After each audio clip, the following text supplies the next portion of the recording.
Hi everyone, सभी प्यारे बच्चों का वार्म वेलकम करता हूँ YET योर इंग्लिश ट्यूटर पे। मैं हूँ आपका होस्ट, आपका ट्यूटर अमन बहल।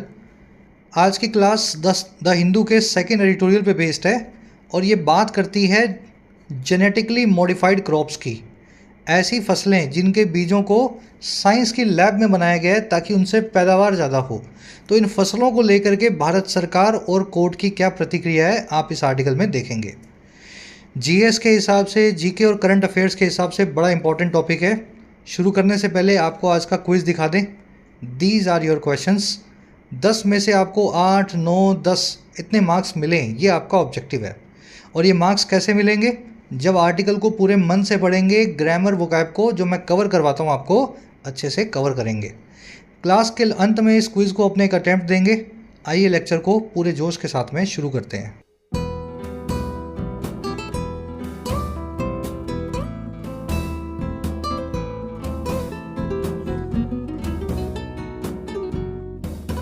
Alright, contested harvest. देखिए, हार्वेस्ट का मतलब होता है फसल, नाउन फॉर्म में, और कंटेस्टेड का मतलब जिस चीज़ पे बहुत सारे कॉन्टेस्ट हों, प्रतियोगिता हो। हर वो चीज़ कंटेस्टेड है जिसका कुछ झगड़ा चल रहा है, जिसके ऊपर अलग अलग दावे ठोके जा रहे हैं। कुछ लोग उसके सपोर्ट में हैं, कुछ लोग उसके ऑपोजिशन में हैं। कह रहे जी, ऐसे ही दावा ठोकी हुई, झगड़ा चलती हुई या उलझी हुई एक हार्वेस्ट यानी एक फसल हमारे सामने है। अब ये फसल होती है मस्टर्ड की यानी सरसों की। तो ये सरसों की फसल कैसी है और क्यों उस पर झगड़ा है, अब आगे देखेंगे। ये जेनेटिकली मॉडिफाइड अगर आपने पहले सुना नहीं है ना, तो आज के आर्टिकल में थोड़ा डिटेल में आपको बताऊंगा मैं। चलिए, हार्वेस्ट एक वर्ब भी है। वर्ब फॉर्म में हार्वेस्ट का मतलब होता है फसल को काटना। जो फसल उग गई है, पक गई है, उसको जब आप काटते हैं, उस वर्ब को भी हार्वेस्ट बोला जाता है। कह रहा है जी, genetically modified crops might not be perfect, comma, but what matters is that they are useful. कह रहा है ये जो जीएम क्रॉप्स हैं, ऐसी फसलें जिनके बीज को साइंस की लैब में बनाया गया है, साइंटिस्ट ने जिनके जीन्स के साथ में बीजों के जो जीन्स हैं उनके सीक्वेंस को चेंज कर दिया है। कह रहा है ऐसी जेनेटिकली मॉडिफाइड क्रॉप्स हो सकता है परफेक्ट ना हो, हर लिहाज से अच्छी ना हो। कह रहा है लेकिन जो चीज़ मैटर करती है, व्हाट मैटर्स, वो ये है कि ये यूज़फुल बहुत है, काम की बहुत है। चलिए, क्रॉप्स की वर्ब है might not B, modal verb से बना हुआ सेंटेंस है। माइट बाद में इसके बी लिखा हुआ है। याद रखना है हमेशा, जितनी भी मॉडल वर्ब्स हैं, 13 वर्ब्स हैं करवाई हुई हैं आपको। मॉडल वर्ब्स के बाद में अगर कोई मेन वर्ब ना आ रही हो तो आपको लगा देना है बी। ठीक है ना? बी वर्ब की बेस फॉर्म है, स्टेपनी का काम करती है। जब भी मेन वर्ब की ज़रूरत हो, बेस फॉर्म की ज़रूरत हो, बी को बीच में ऐड कर दिया जाता है। तो will, might, would, should, could, में, सबके बाद में आप बी को देखेंगे जब जब मेन वर्ब गायब होगी। वर्ड की वर्ब है मैटर्स, और वर्ड मैटर्स नाम के पूरे क्लोज की वर्ब है इज। जो चीज़ मैटर करती है वो ये है, वर्ड मैटर्स इज। समझ रहे हो? तो वर्ड मैटर्स की वर्ब होगी इज, दे की वर्ब है आर। चलिए, अब जल्दी से आगे बढ़ेंगे, इस आर्टिकल की वोकैब पर नजर डालेंगे। क्लास को एक लाइक ज़रूर से दें। ये एक लो कॉस्ट तरीका है या फ्री का तरीका है इस चैनल को सपोर्ट करने का। आपके प्यारे प्यारे लाइक बटन को यूज़ किया करो। टेलीग्राम ग्रुप को ज्वाइन करने के लिए आपको @योर इंग्लिश ट्यूटर टाइप करना है। टेलीग्राम में आपको ग्रुप मिल जाएगा। साथ ही YET ऐप पे आप तैयारी कर सकते हैं अपने एग्जाम्स की, चाहे SSC हो, डिस्क्रिप्टिव राइटिंग हो, UPSC का हो या बैंकिंग का हो। ऐप का लिंक कमेंट सेक्शन में दिया गया है। राइटिंग के कोर्स में आप सीख सकते हैं राइटिंग लगभग 60 से 70 घंटों में। फ़ायदा आप ले सकते हैं इस कोर्स का। UPSC के कोर्स में आप अपना मीडियम चेंज कर सकते हैं, किसी और लैंग्वेज से इंग्लिश में माइग्रेट कर सकते हैं। UPSC के सभी एस्पेक्ट्स कवर्ड हैं, answer writing, essay writing, descriptive writing, CSET। SSC और बैंकिंग के कोर्स में आपको सारे वैरायटी के क्वेश्चन सोल्व करना सिखाया जाता है। 100 से 1.25 घंटों के कोर्सेज हैं, आप भरपूर अपनी प्रैक्टिस कर सकते हैं। कोई क्वेश्चन हो, क्वेरी हो, टीम का नंबर है व्हाट्सएप, आप इस नंबर पे टीम से जुड़ सकते हैं वाया व्हाट्सएप।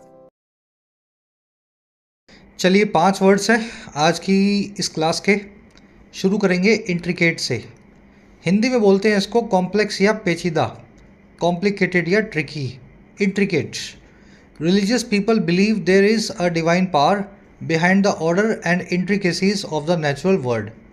जो धार्मिक लोग हैं, रिलीजियस पीपल हैं, वो इस चीज़ में बिलीव करते हैं, भरोसा करते हैं कि एक डिवाइन पावर है, एक सुपर नेचुरल पावर है। और किसके पीछे? ऑर्डर और इंट्रिकेसीज के पीछे हमारी नेचुरल दुनिया की, नेचुरल वर्ल्ड की। ऑर्डर का मतलब होता है सिस्टम, इंट्रिकेट यानी पेचीदा, और इंट्रिकेसी एक नाउन है, इसका मतलब होता है पेचीदगियाँ।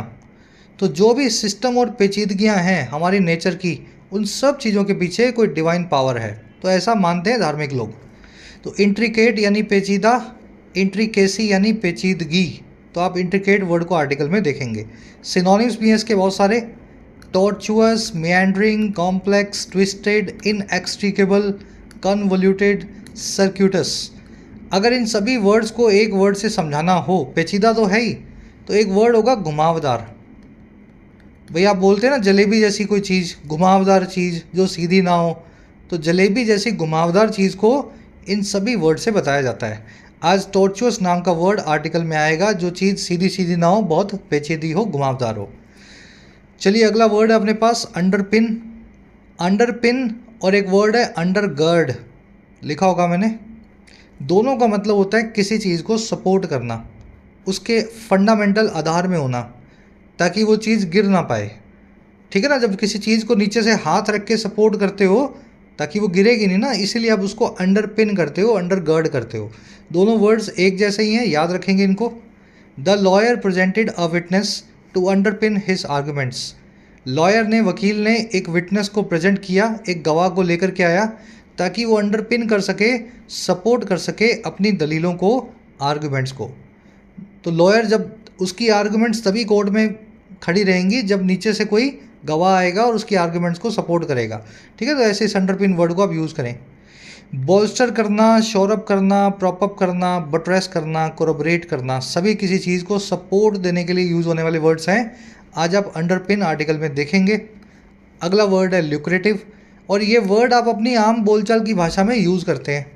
ल्यूक्रेटिव का मतलब होता है ऐसी चीज़ जिससे कुछ फ़ायदा मिले, लाभदायक हो, और ख़ास करके मॉनेटरी टर्म्स में। जैसे कोई बिजनेस ल्यूक्रेटिव हो सकता है, कोई इन्वेस्टमेंट जो है ल्यूक्रेटिव हो सकती है, जो प्रॉफिटेबल हो, पैसा मिले जिससे। IT industry in India offers very lucrative jobs. जो आईटी इंडस्ट्री है भारत की, बहुत प्रॉफिटेबल या लाभदायक जॉब्स को ऑफ़र करती है। आईटी इंडस्ट्री में जॉब होना यानी अच्छी सैलरी, अच्छी ज़िंदगी। प्रोडक्टिव, फ्रूटफुल और वेल पेड इसके सिनोनिम्स हैं। ये नया वर्ड ल्यूक्रेटिव आर्टिकल में आज आप देखेंगे, और आम बोलचाल में इसको यूज़ भी किया करो आप, है ना। चलिए अगला वर्ड अपने पास पॉन्डर। देखिए पॉन्डर और डेलिब्रेट, और इनका एक और सिनोनिम है रूमिनेट, लिखा होगा मैंने, रूमिनेट, मूल भी बोलते हैं इसको। ये चारों वर्ड्स का मतलब होता है किसी चीज़ पे गहराई से सोचना। जब आप अकेले बैठ जाते हैं या दो आदमी कहीं बैठ के किसी चीज़ पे बात करते हैं, तो उस पर पॉन्डर, डेलिब्रेट, रूमिनेट या मुल करते हैं। इन सभी के बाद में ओवर आ सकता है, और कभी कभी ऑप्शनल भी होता है, लगा भी होगा और कभी कभी नहीं भी लगा होगा। पॉन्डर ऑन दिस प्रॉब्लम या पॉन्डर दिस प्रॉब्लम, समझ रहे हो, मुल ओवर दिस प्रॉब्लम या mull this problem. We need to ponder over all our available alternatives. हमें गहराई से सोचने की ज़रूरत है हमारे सभी उपलब्ध विकल्पों पे, अवेलेबल ऑल्टरनेटिव्स पे। ऑल्टरनेटिव क्या होते हैं? विकल्प। अवेलेबल मतलब जो सामने है ना। डेलिब्रेट नाम का इसका सिनोनिम जो है आप आर्टिकल में आज देखेंगे पॉन्डर का। लास्ट वर्ड है अपने पास पैरामीटर। हिंदी में इसको बोलते हैं पैमाना या कसौटी। किसी भी चीज़ का मापदंड होता है ना, उसको बोलते हैं parameter. The job was very good on many parameters. नौकरी बड़ी अच्छी थी कई पैमानों में, कई मापदंडों में। ठीक है, तो मापदंड, पैमाने को बेंचमार्क, मैट्रिक, यार्डस्टिक, क्राइटेरियन, इन सभी वर्ड से बताया जाता है। आज मैट्रिक और यार्डस्टिक, इन दोनों वर्ड्स को आप आर्टिकल में देखेंगे। दोनों ही यूज़ होंगे, पैमाने के लिए यूज़ होते हैं। चलिए 5 वर्ड्स डिटेल में हो गए। चलिए समरी देते हैं आपको आर्टिकल की। देखिए आपको पता होगा 1970 से पहले देश भूखा देश था हमारा। कहना नहीं चाहिए ऐसे, लेकिन अकाल बहुत पड़ते थे। और इसका रीज़न क्या था? जो वीट की जो क्वालिटी हम यूज़ कर रहे थे बीजों की, या धान की यूज़ कर रहे थे हम चावल की, उसमें पैदावार बहुत कम होती थी। तो 70 में हरित क्रांति आई, आपको पता होगा। और हरित क्रांति के बाद में हमने जेनेटिकली मॉडिफाइड बीजों को यूज़ करना शुरू किया वीट के।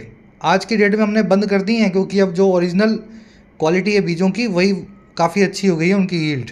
लेकिन 15-20 साल तक हमने जेनेटिकली मॉडिफाइड बीज यूज़ किए। ऐसे बीज जो साइंस की लैब में बनाए गए हैं और जिनके जेनेटिक सीक्वेंस को चेंज कर दिया गया है ताकि कम एरिया में ज़्यादा पैदावार हो सके। जैसे ही ये क्रांति आई, देश में खाना आया और आज हम वीट के एक्सपोर्टर हैं। अब जैसे ये वीट में हुआ, वैसे ही लोगों ने सोचा इसको कॉटन में, बैंगन में, ब्रिंजल में और मस्टर्ड में या चावल में भी लेकर के आए। तो ये फॉर्मूला जब भी हम किसी और फसल में लाने की कोशिश करते हैं तो लोग केस डाल देते हैं सरकार के पास, सुप्रीम कोर्ट के पास। और रिसेंटली एक केस आया है जेनेटिकली मॉडिफाइड मस्टर्ड यानी सरसों को लेकर के। इस केस में स्प्लिट डिसीजन आया है। सुप्रीम कोर्ट जो है ना तो उसने हाँ बोला ना इसमें ना बोला। अब होगा क्या, ये केस एक बड़ी बेंच के पास में जाएगा।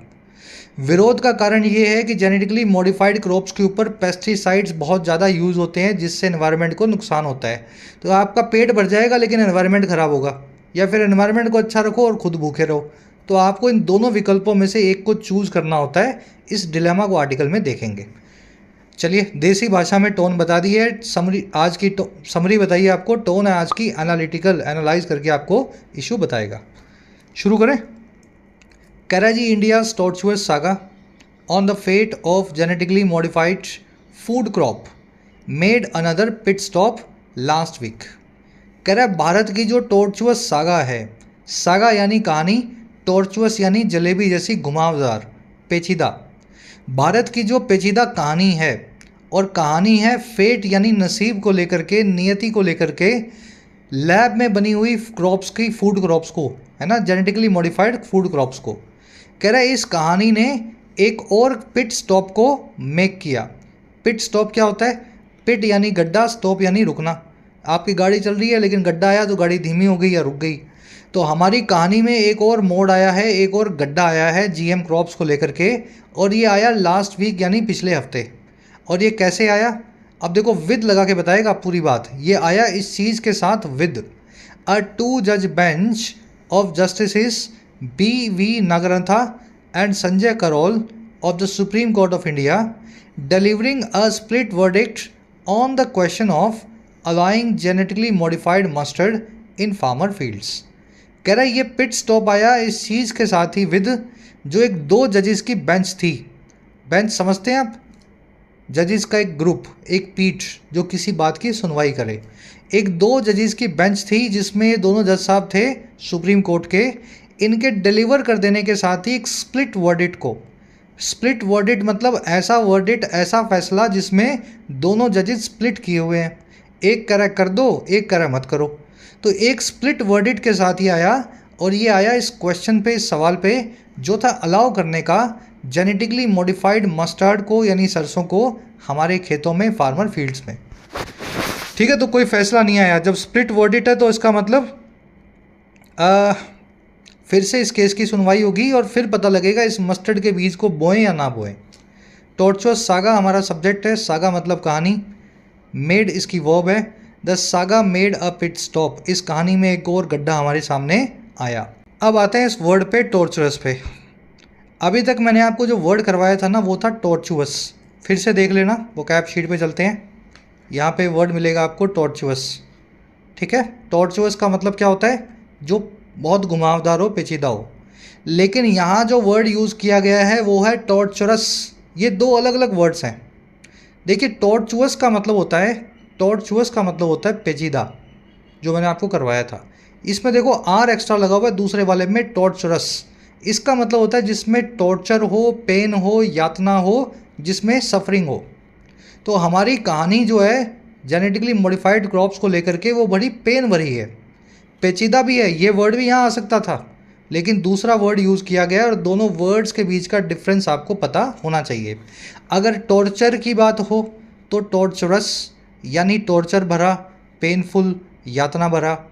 अगर टॉर्चुअस लिखा हो, आर बीच में से निकला हो, तो इसका मतलब हो जाएगा कॉम्प्लेक्स या पेचीदा। दोनों वर्ड्स अलग हैं, अलग अलग दिमाग के कोने में इनको रखना है। मतलब एक साथ ही याद करो इनको ताकि बीच में इनका फ़र्क आप देख पाओ। बड़े आगे, तो यहाँ पे पेनफुल कहानी की बात हो रही है। आगे कह रहा है जी, as of today the only GM seed permissible in India is cotton. कह रहा अगर आज की बात करें तो अकेला एक जीएम सीड, जेनेटिकली मॉडिफाइड बीज जो है, जो परमिसिबल है इंडिया में, जिसकी परमिशन दी हुई है बोने की, वो है कॉटन यानी कपास। कॉटन को हम खाते नहीं हैं, तो खाते नहीं हैं तो ज़्यादा दिक्कत नहीं है ना। चलिए, ओनली जीएम सीड हमारा सब्जेक्ट है और एज इसकी वर्ब है। कह रहा the gain in cotton yield had prompted agriculture institutions private and public to develop GM seeds in food crop such as rice, wheat, tomato, brinjal and mustard.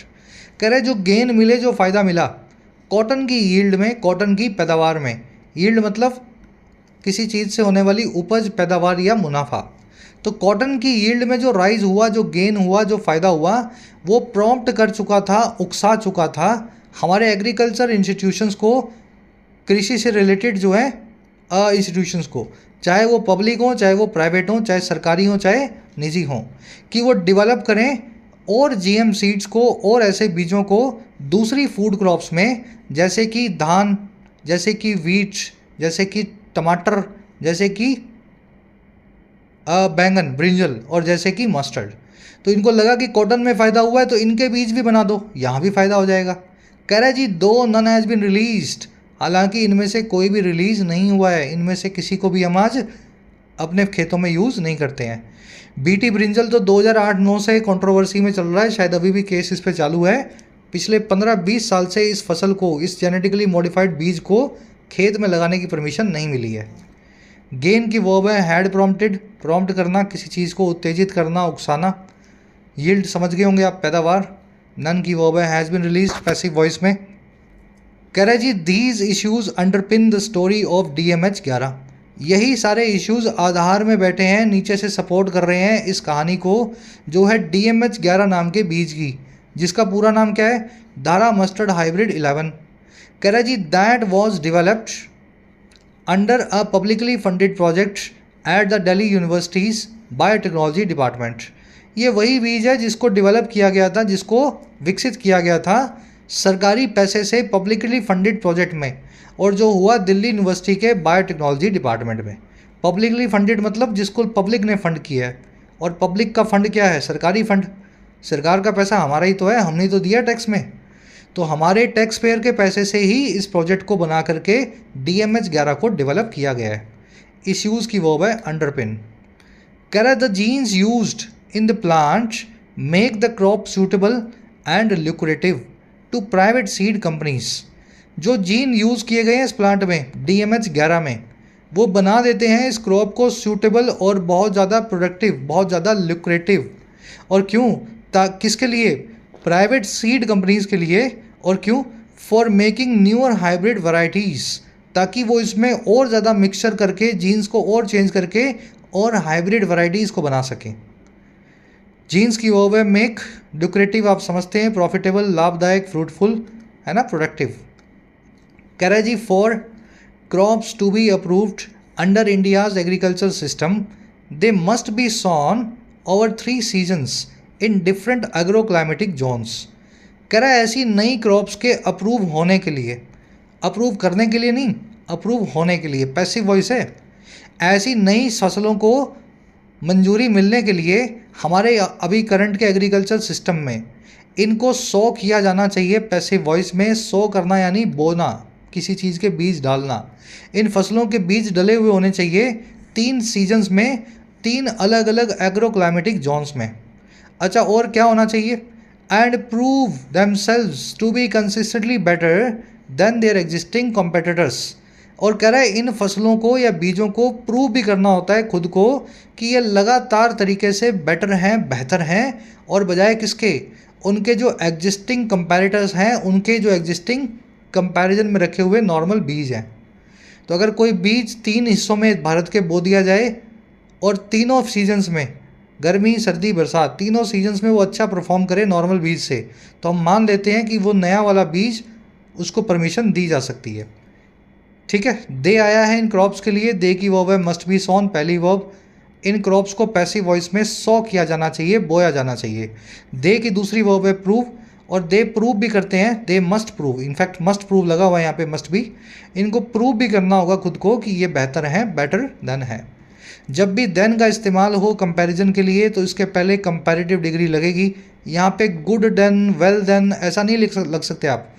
आपको good की better बनानी पड़ेगी, ठीक है। देन के साथ कंपैरिजन करते हुए आपको कंपैरेटिव डिग्री का इस्तेमाल करना ज़रूरी है। इसका उल्टा ट्रू नहीं है, ये सेंटेंस यहाँ भी ख़त्म हो सकता था, ठीक है। These seeds are comparatively better, तो आगे का अपने आप अंडरस्टूड है बेटर किससे हैं, तो बेटर अगर आ गया, कंपैरेटिव डिग्री आ गई, तो कोई आपको देन लगाने की मजबूरी नहीं है। लगाओगे तो ठीक है, देन के साथ में बन जाएगा, नहीं लगाओगे तो अंडरस्टूड है। लेकिन देन आ गया तो फिर आपको कंपैरेटिव डिग्री का इस्तेमाल करना होगा।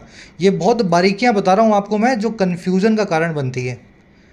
Karachi trials conducted over 3 years by the Indian Council of Agriculture Research suggest that DMH11 passed these metrics। कह रहे जो ट्रायल्स हुए, जो टेस्ट चेक हुए और जो कंडक्ट हुए थे पिछले 3 सालों में, और किसने किए थे, ICAR नाम की सरकारी संस्था ने किए थे।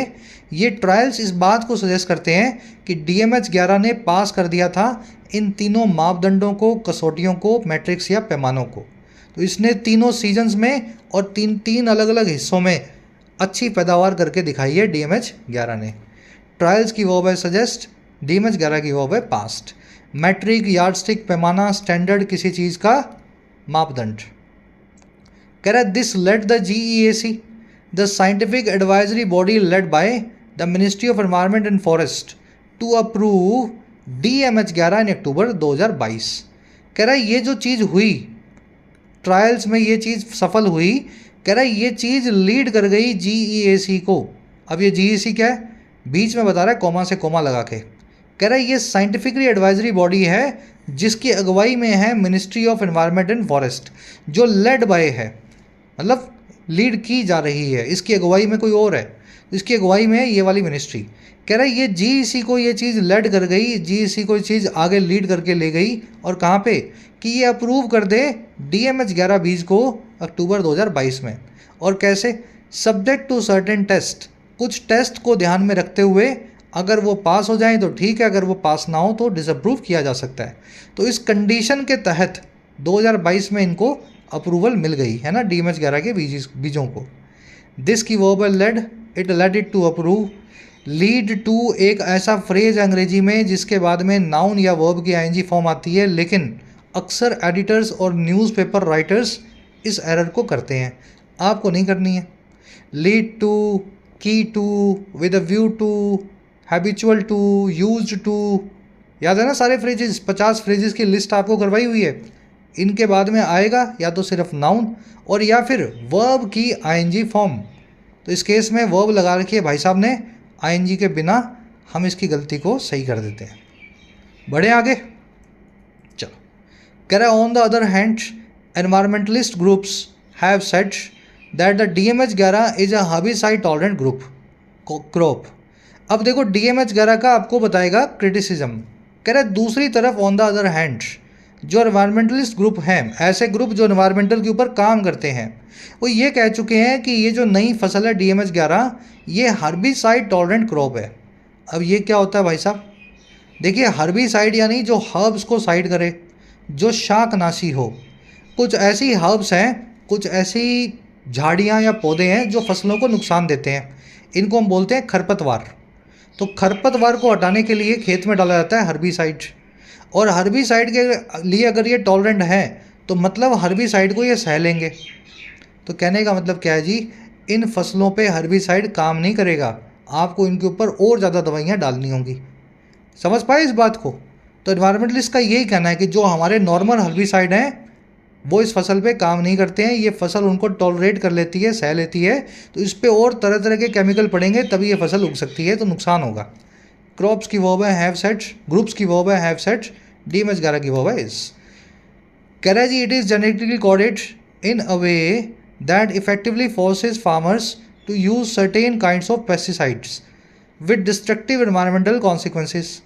कह रहा है ये जेनेटिकली ऐसे कोडेड है, इसकी कोडिंग इसके जीन्स की ऐसी हुई है इस तरीके से इन अ वे कि ये इफेक्टिवली या असरदार तरीके से फोर्स करता है, बीज मजबूर करता है किसान को कि वो यूज़ करे कुछ खास तरह के पेस्टिसाइड को, कुछ खास तरह की दवाइयों को, जो जिनके डिस्ट्रक्टिव एनवायरमेंटल कॉन्सिक्वेंसेस हैं, जिनके तबाही भरे पर्यावरण के लिए परिणाम है। ठीक है, अब ये देखो सेमीकोलन लगा के अपनी बात और कह रहा है आगे, कह रहा है the allegations are that the developers were not transparent with his this information. और ये एलिगेशंस भी हैं, ये आरोप भी हैं कि इस बीज को बनाने वाले जो दिल्ली यूनिवर्सिटी के साइंटिस्ट हैं, जो डेवलपर्स हैं, वो बिल्कुल पारदर्शी नहीं रहे, वो बिल्कुल क्लियर नहीं थे इस इंफॉर्मेशन को लेकर के। तो यानी इन्होंने बीज बनाया और इसकी अच्छी अच्छी बातें बता दी और इसकी ये बात छुपा ली कि भाई इस बीज पे खूब पेस्टिसाइड पड़ेंगे तभी ये उगेगा, नहीं तो इसको उगाना मुश्किल है। तो ये पूरी बात जो है ना इस बीज के खिलाफ जाती है। इट की वर्ब इज कोडेड, कोड करना यानी किसी चीज़ के जेनेटिक सीक्वेंस को चेंज करना। दैट की वर्ब है फोर्सेस, वे के लिए आया दैट, ये इस तरीके से कोडेड है कि जो फोर्स करेगा फार्मर्स को। एलिगेशंस की वर्ब है आर, डेवलपर्स की वर्ब है वर, दे वर नॉट ट्रांसपेरेंट, वो पारदर्शी या क्लियर नहीं थे इस बात को लेके। चलिए समझ में आ रहा है सब कुछ। These findings and the GEAC approval have contested in the court, have been contested in the court by Aruna Rodriguez and the organization Gene Campaign। कह रहा है इन्हीं फाइंडिंग्स को, इन्हीं परिणामों को जो आपको हमने बताए और जो GEAC की अप्रूवल मिली है अक्टूबर 22 में, इस संस्था ने इस बीज को मंजूरी दे दी है। कह रहा है इन दोनों चीज़ों को ना कंटेस्ट किया गया है, इन दोनों चीज़ों के खिलाफ केस किया गया है। कंटेस्ट करना यानी किसी की चीज़ के खिलाफ लड़ना। कोर्ट के अंदर अरुणा रॉड्रिगज नाम की एक सिविल एक्टिविस्ट के द्वारा और इनके NGO के द्वारा जिसका नाम है जीन कैंपेन। फाइंडिंग्स और GEAC अप्रूवल दोनों की वर्ब है हैव बिन कंटेस्टेड, इनको कंटेस्ट किया गया है, इनके ऊपर झगड़ा कोर्ट में डाला गया है। कंटेस्ट करना वही होता है ना, आप अपनी बात को कोर्ट में रख रहे हो कि ये तो गलत हुआ है, इसको रोको, है ना, कंटेस्ट किया आपने। चलिए नेक्स्ट पैराग्राफ पे आते हैं। ये फर्स्ट पैराग्राफ में आपको कहानी बताई है, सेकेंड पैराग्राफ में मिलेगा एनालिसिस, कौन सही कौन गलत। कह रहा है जी द जजेस disagreed among themselves whether the GEAC was correct. अब दोनों जो जजेस थे जो इस केस की सुनवाई कर रहे थे वो अपने आप में डिसएग्री हो गए, एक ने बोल दिया हाँ, एक ने बोल दिया ना। कह रहा है वो आपस में डिसएग्री हो गए इस चीज़ को लेकर के, वेदर हाँ या ना, कि जो GEAC की अप्रूवल थी वो करेक्ट थी या सही गलत थी। चलिए जजेस की ओवर डिसएग्रीड अमंग देमसेल्फ मतलब अपने अंदर ही डिसएग्रीमेंट उन्होंने दिखाया। GEAC की ओवर वॉज। कह रहे justice Nagarathna said that the GEAC had violated the precautionary principle. जो जस्टिस नागरत्ना थे उन्होंने ऐसा कहा कि GEAC जो है वॉलेट कर चुका था, उल्लंघन कर चुका था इस प्रिंसिपल को, इस सिद्धांत को जिसको बोलते हैं प्रिकॉशनरी प्रिंसिपल। अब ये सिद्धांत क्या है? Under which any new organism or modifying technology should by default be cased in unless its consequences are deliberated upon. कह रहा है प्रिकॉशनरी प्रिंसिपल वो प्रिंसिपल है, प्रिकॉशन यानी एहतियात, प्रिकॉशनरी यानी एहतियात वाला, इसका मीनिंग ये है। कह रहा है ये एहतियात वाला प्रिंसिपल वो प्रिंसिपल है जिसके अंडर कोई भी नई ऑर्गेनिज्म, कोई भी नया जीव या कोई भी बायोटेक्नोलॉजी या मॉडिफाइंग टेक्नोलॉजी, उसको बाय डिफ़ॉल्ट केज इन किया जाना चाहिए, उसको लिमिट करके, रोक करके लेबोरेटरी में रखना चाहिए। और कब? अगर ऐसा ना हो, अनलेस इसके कॉन्सिक्वेंसेस जो हैं, इसके जो नतीजे हैं उन पे ठीक से चर्चा ना हो जाए, डेलिब्रेट अपॉन करके उन पे विचार ना हो जाए।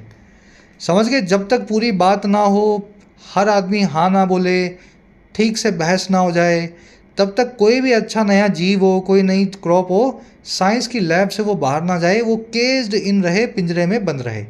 बाहर जाएगी तो वो आगे जाके इन्फेक्ट कर देगी, है ना, इससे पहले कि आप कुछ फाइनल कंक्लूजन लेते।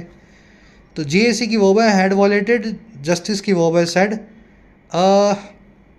ऑर्गेनिज्म और टेक्नोलॉजी की वर्ब है should be caged in. Cage in यानी पिंजरे के अंदर, कोई चीज़ बंधी हुई है, पाबंद है, कन्फाइंड है, जिसको बाहर आने से रोका हुआ है, केज्ड इन। कॉन्सिक्वेंसेज यानी नतीजे या परिणाम, वर्ब है इसकी आर डेलिब्रेटेड, डेलिब्रेट ऑन या अपॉन, किसी चीज़ के ऊपर गहरे से सोचना, ख्याल या विचार करना। तो ये पहले जस्टिस साहब का कहना था जो इस बीज के खिलाफ है। दूसरे वाले का क्या कहना था? कह रहा justice Karol however appear to be satisfied by the process. कह रहा करोल साहब जो है ना, हालांकि वो अपीयर हुए, सेटिस्फाई होते हुए इस पूरी प्रोसेस से जिससे GEAC ने इसको अप्रूवल दी है। उनके हिसाब से GEAC ने कोई गलत काम नहीं किया। करोल साहब की वो है अपीयर्ड। कह रहा जी therefore the case passes on to a larger bench led by the chief justice of India. इसलिए ये केस जो है पास ऑन हो जाता है, हैंड ओवर हो जाता है, आगे बढ़ जाता है एक और बड़ी जजेस की बेंच की तरफ, जिसकी अगुवाई में होंगे, जो लेड बाय होगी सीजेआई साहब के द्वारा। तो अब 2 की जगह इसको 3 या 5 जजेस सुनेंगे। आई थिंक कि सीजेआई जब इन्वॉल्व होते हैं तो 5 जजेस की बेंच होती है, तो 5 जजेस की बेंच मोस्ट प्रोबेबली इस केस को अब आगे जाके सुनेंगी। ये पास ऑन हो गया, उनके पास हैंड ओवर हो गया। कह रहा है जी, however the most significant decision was a court order to the centre to evolve a policy on GM crops.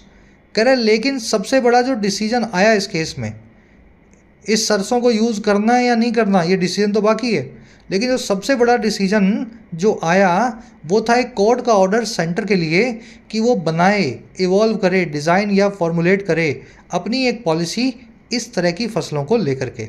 तो अभी कोई पॉलिसी नहीं है, अगर हाँ तो यूज़ करेंगे, अगर किसी ने केस कर दिया तो वो रुक जाएगी, लेकिन सरकार अगर खुद की एक पॉलिसी बनाए तो फिर ये केसेस वेसेस होने थोड़े कम हो जाएँ।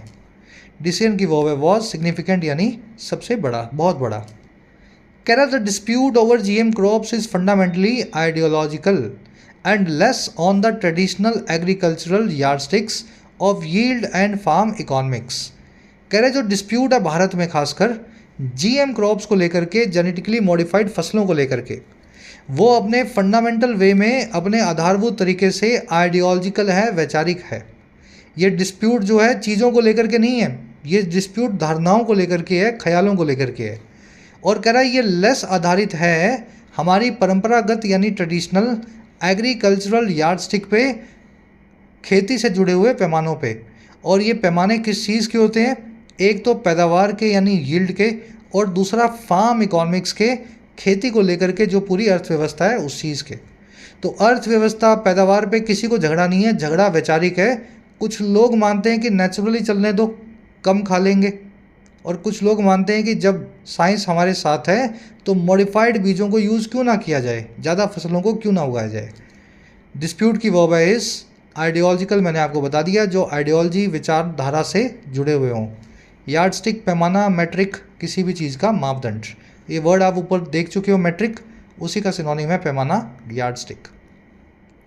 कह रहा है जी this is amplified by India's agricultural history where a panacea from yesteryear's hybrid seeds and synthetic fertilizers, while improving yields and productivity, have unleashed environmental harm।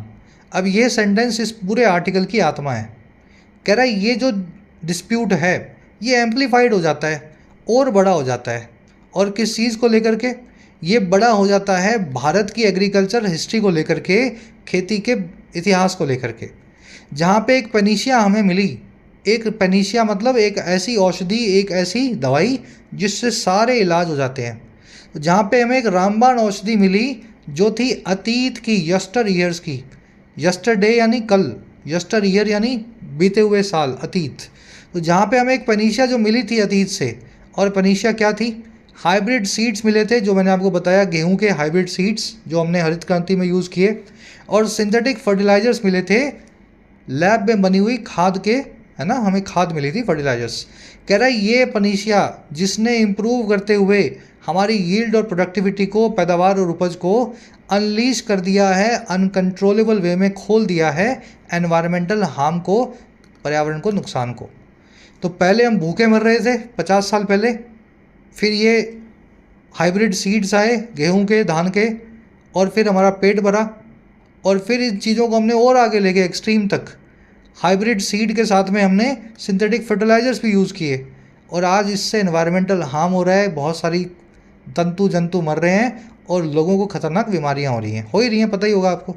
तो ये जब फैक्ट हम यूज़ करते हैं भारत की एग्रीकल्चर हिस्ट्री का, तो ये डिबेट और बढ़ जाती है कि अब कॉटन को, बैंगन को, कम से कम इनको तो मॉडिफाई मत करो, नेचुरल रहने दो।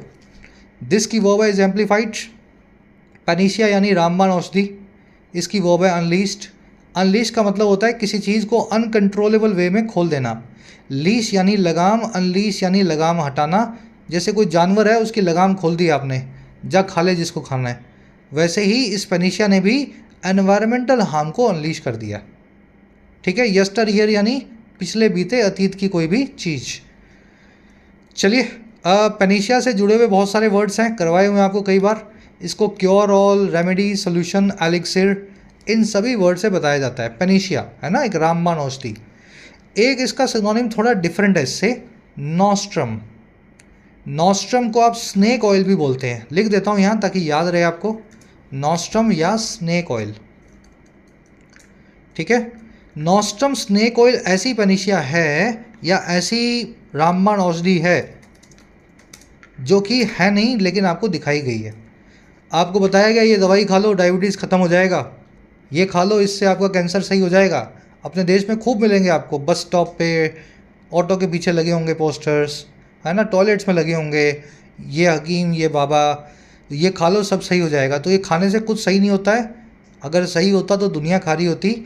और ऐसी गंदी और भटकाने वाली दवाइयों को अंग्रेजी में बोलते हैं नॉस्ट्रम या स्नेक ऑयल। और जो लोग इनको बेचते हैं, ऐसे बाबा नीम हकीमों के लिए भी एक वर्ड है, लिख देता हूँ यहाँ भी, शार्लटन। ठीक है, शार्लटन। तो ये 2-3 वन वर्ड्स हैं, रिवीजन हो रहा है आपका, कई बार आ चुके हैं अपनी क्लासेस में, है ना, शार्लटन। चलिए आगे बढ़ते हैं। कह रहा है in their decisions the court and the government must remember that the good ought not to be seen as the enemy of the perfect। कह रहा है जो भी डिसीजन लें, कोर्ट भी ले और सरकार भी ले, उनको ये याद रखना पड़ेगा इस बात को कि जो गुड है, जो अच्छाई है, उसको नहीं देखा जाना चाहिए, ought not to be seen। ought बताता है किसी चीज़ को करने को, you ought to go, आपको जाना चाहिए, I ought to sleep, मुझे अब सोना चाहिए। तो इस गुड को यानी अच्छाई को नहीं देखा जाना चाहिए, ought not to be seen, एक एनिमी की तरह, एक दुश्मन की तरह, जो है परफेक्ट का। परफेक्ट का दुश्मन नहीं है जी जीएम क्रॉप्स, परफेक्ट से हटके हैं, परफेक्ट से कम है।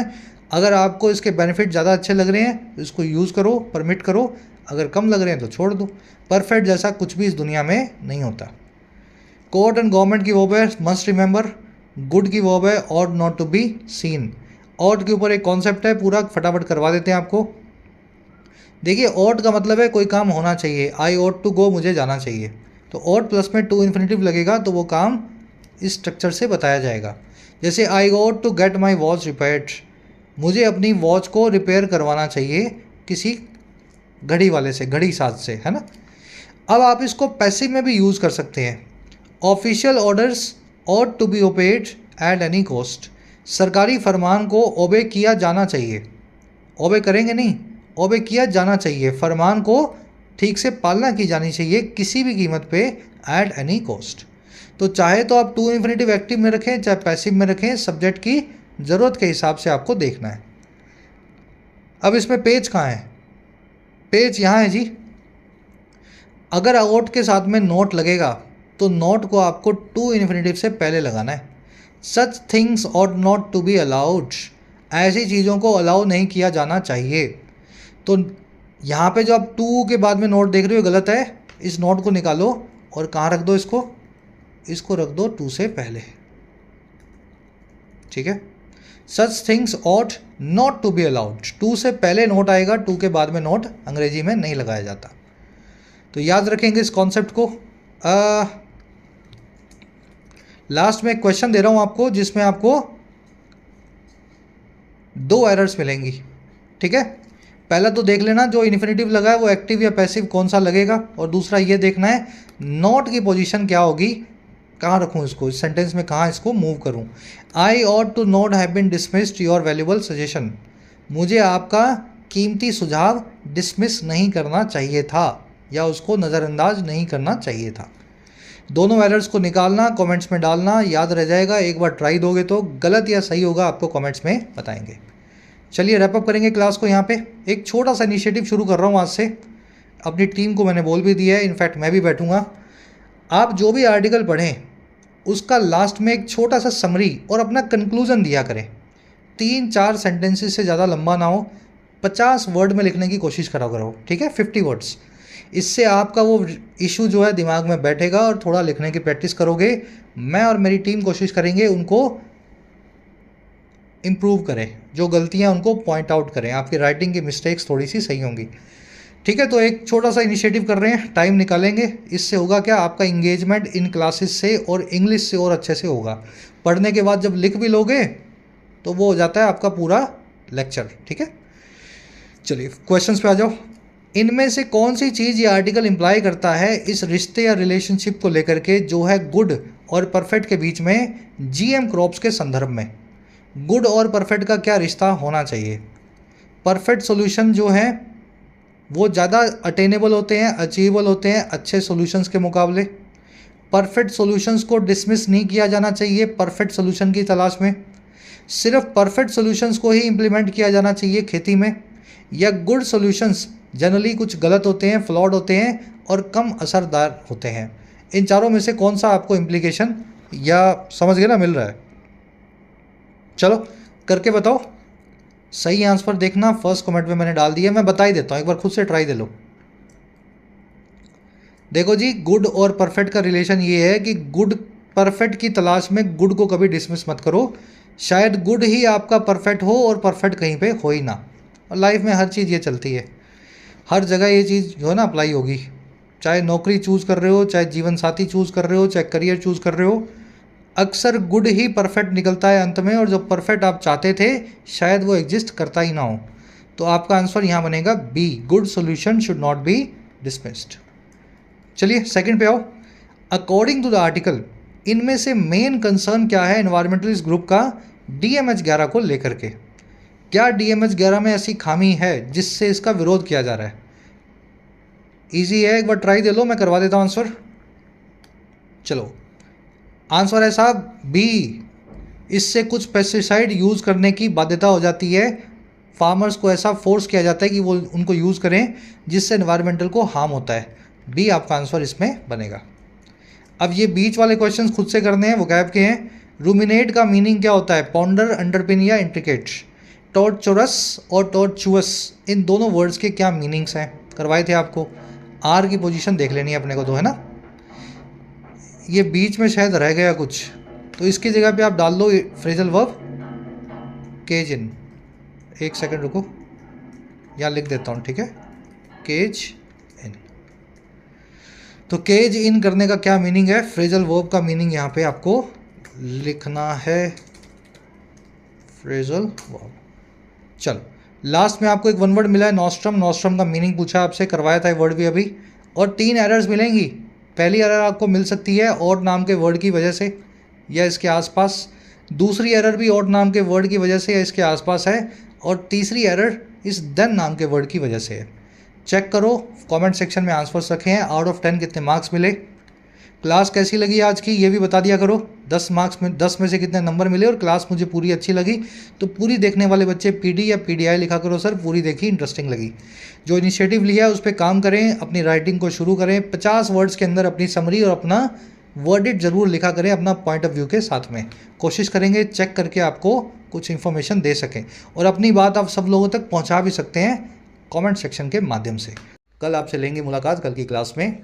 जिन बच्चों को कोर्सेज की ज़रूरत है, एक्स्ट्रा क्लासेस की ज़रूरत है, you can take the benefits of the courses. Application को डाउनलोड करें, YT ऐप को।